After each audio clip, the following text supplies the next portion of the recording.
अपनी प्रस्तुति आरंभ करने से पहले चलो मैं आपकी तार्किक सोच का निरीक्षण कर लूं। तो शुरू करती हूँ। मैं 4 अक्षर का हूँ। मैं पृथ्वी पर, जल में व हवा में भी हूँ। मैं पारदर्शी व अपारदर्शी भी हूँ। मैं विद्युत का सुचालक तो कुचालक भी हूँ।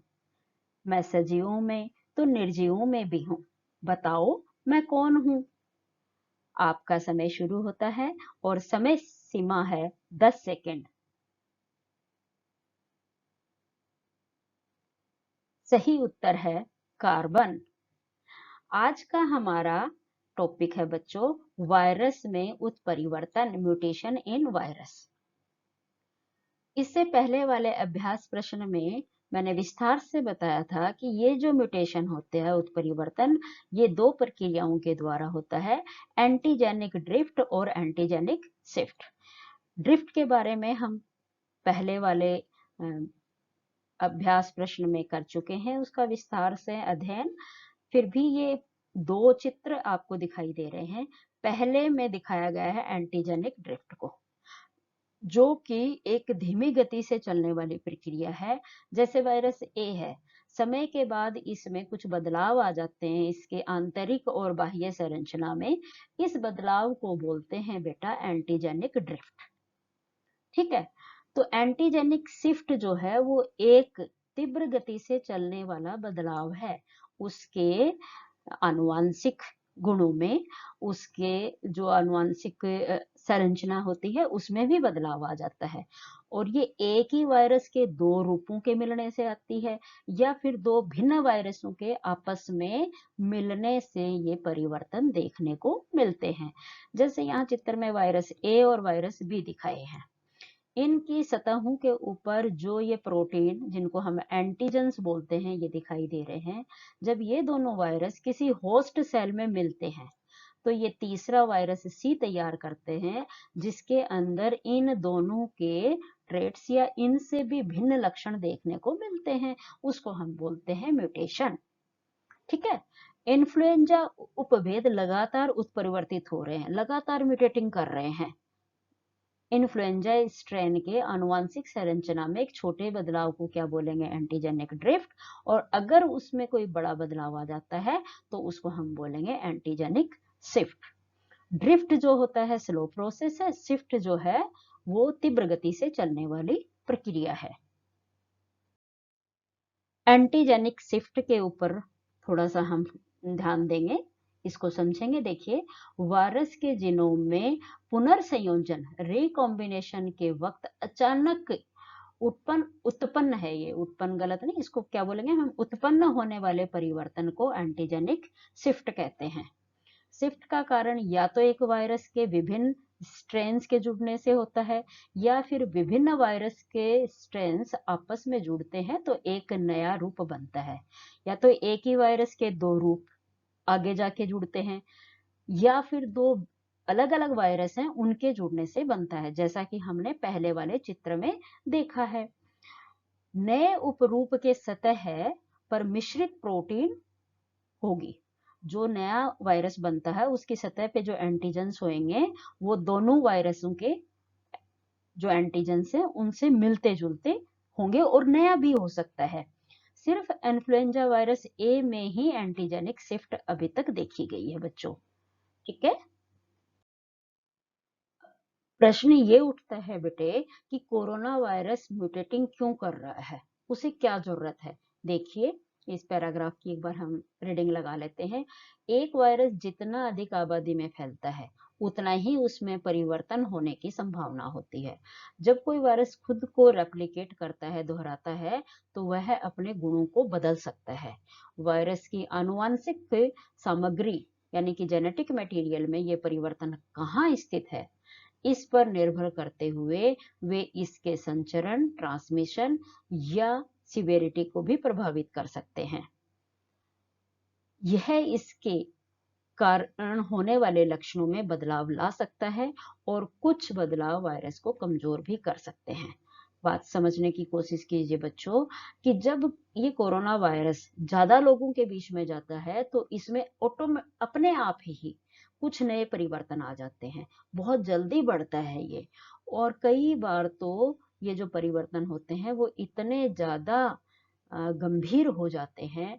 उससे क्या होगा कि जैसे मान लो एक परिवार के एक पर्सन को कोरोना हुआ है, उसके लक्षण कुछ और होंगे, और 10-15 दिन बाद में किसी दूसरे को हो गया। तो अब जो दूसरे में वायरस गया है वो म्यूटेट होके गया है, उसमें कुछ नए चेंजेस आ गए हैं, जिसकी वजह से दूसरे बंदे को जब कोरोना होता है तो उसके लक्षण भी अलग होंगे। अब ये जो चेंज बदलाव इसमें आए हैं, परिवर्तन आए हैं, ये जरूरी नहीं है कि हर बार वायरस के लिए फायदेमंद हो। कई बार ये बदलाव उस वायरस के लिए भी घातक होते हैं और उसको वो मार भी सकते हैं। तो अब समझ आ गई। तो ये सारा का सारी प्राकृतिक प्रक्रिया है, और इसलिए ही हमें बताया जाता है कि जहां तक संभव हो सके हम घनी आबादी में जाने से अब बचें। दूसरी बात, प्रश्न जो आज का कुछ ज्यादा ही चल रहा है कि वेरिएंट है क्या?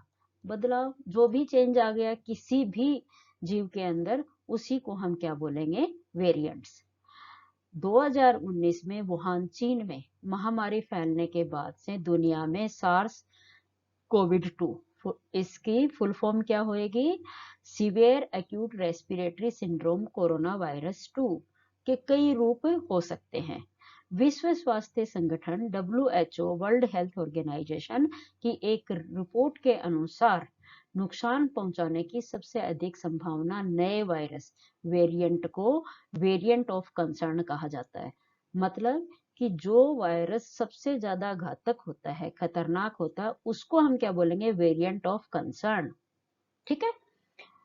और उनकी स्वास्थ्य अधिकारियों द्वारा बारीकी से निगरानी रखी जाती है। भाई जिस पर्सन में भी ये ज्यादा खतरनाक वेरिएंट जिसके शरीर में प्रवेश कर जाते हैं, उन मरीजों को एक अलग निगरानी में रखा जाता है।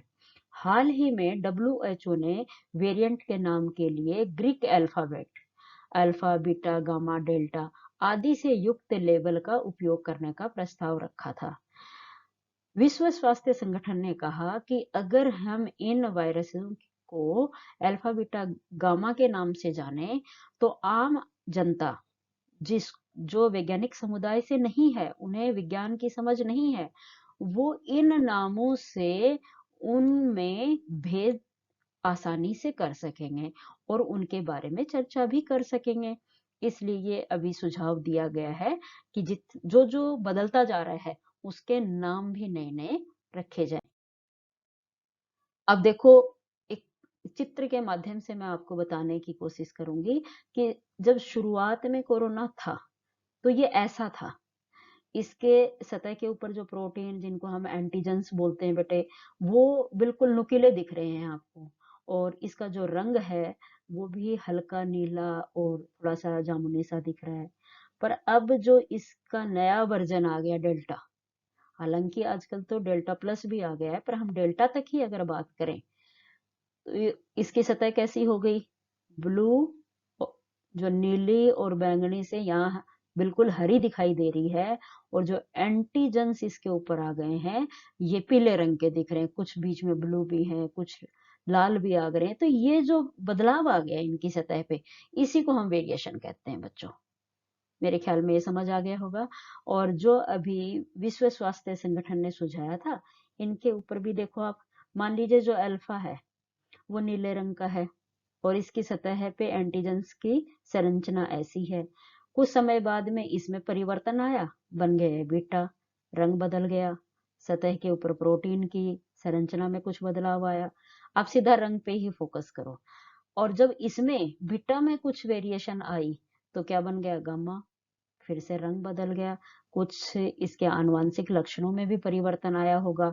और जब डेल्टा आया तो कहाँ ब्लू से शुरू हुआ था और ये हल्के क्या कहना चाहिए इसको, जामुने नहीं, संतरी रंग पे पहुंच गया है। ठीक है। तो इस तरीके से इनमें परिवर्तन होता रहता है। अब ये जो परिवर्तन के जो शिफ्ट में मैंने बताया था कि पुनर्संयोजन क्या होता है, जैसे मान लो ये दो पेरेंट है, ठीक है। इनके क्रोमोसोम्स में जब ओवर क्रॉसिंग होती है तो उस टाइम मान लो ये क्रोमोसोम ए है और ये बी है, इस ए का कुछ टुकड़ा कट गया, ये बी से जुड़ गया, बी का एक छोटा टुकड़ा कट के ए से जुड़ गया, इसको हम बोलते हैं ओवर क्रॉसिंग। तो जो ये नया क्रोमेटिड बना है, इसमें इन दोनों के लक्षण संयुक्त रूप में आ गए, इसको हम बच्चों बोलते हैं रिकॉम्बिनेशन। समझ आ गई? मतलब लक्षण इनके ही हैं और उसी रूप में है लेकिन बदल गए हैं। ठीक, टूटे और फिर जुड़ गए, इसको बोलेंगे हम क्या? रिकॉम्बिनेशन या पुनर्संयोजन। अब दूसरा जो नया वेरिएंट देखेंगे उसका ये दूसरा तरीका है, उसको हम बोलते हैं पुनरावर्तक।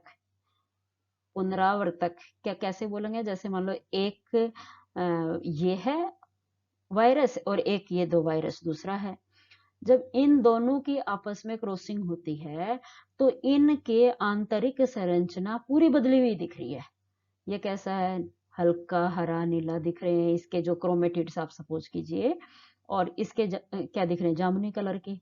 अब जो नया इनके आया है, उत्पाद जो हुआ है, नया वेरिएंट आया है, नया रूप आया है, उसमें देखो ये नीला हो गया और बीच वाला तो मजेंटा कलर आ गया है।